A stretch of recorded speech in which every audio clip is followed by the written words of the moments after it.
澳門嘅除夕活動真係勁得意，中國各地都因為安全問題取消除夕活動，點知澳門卻玩得更大，有冇搞錯啊？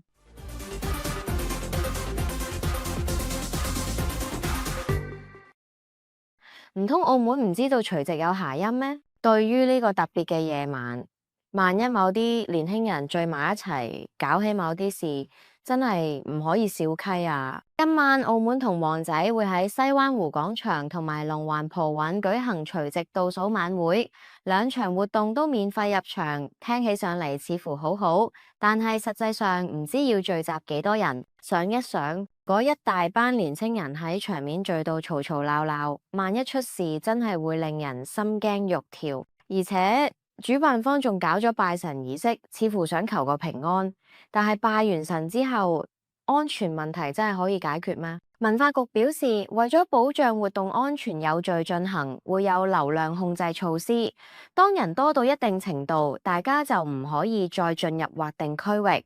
聽起來似乎有啲道理，但係其實係咪真係能夠做到？試想下，當現場嘅人都想入去排隊排到天荒地老，情況會唔會失控呢？萬一喺內場人士有突發走唔到，到時候又會有咩後果？實在令人堪憂。而且據知呢，今次活動嘅預算由6間綜合休閒企業共同承擔。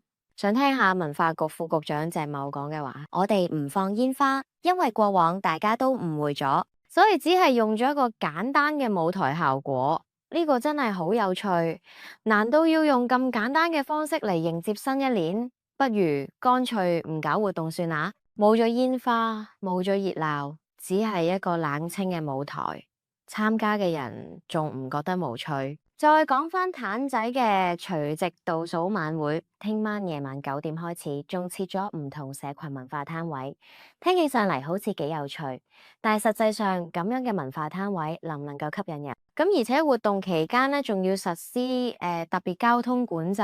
咁試問交通都要管制，咁大家喺嗰度聚埋一齊，會唔會引起嘈鬧、不安與危機呢？就算佢哋想帶嚟節日嘅氛圍，但係過度聚集年輕人，實在會潛藏住好多安全隱患。就算有流量控制，又有咩用？大家聚到一齊，有冇可能因為聽音樂興奮到失控，甚至引發衝突？唔睇好嗰時，情況一旦失控，真係冇人可以承擔。咁所以文化局同活動主辦方安全先至係最重要。點解唔可以用心去考慮一下舉辦活動嘅時候，點樣可以保證大家嘅安全？節日嘅意義唔應該淨係得喧鬧，仲要考慮到參加者嘅安全同社會嘅穩定。俾年青人喺開心之餘，仲要記得保持警覺，時刻注意周圍嘅環境，要係新一年來臨之前，為自己迎接一個平安喜慶嘅開始。希望文化局嘅朋友們以後喺策劃活動嘅時候，能夠多留意安全問題，做到唔再盲目行動。除夕呢個本應該充滿祝福同喜悅嘅夜晚，點解會變成咁令人憂慮呢？希望未來可以真心為大家考慮，俾每一個除夕都係幸福嘅開始，而唔係驚心動魄嘅結束。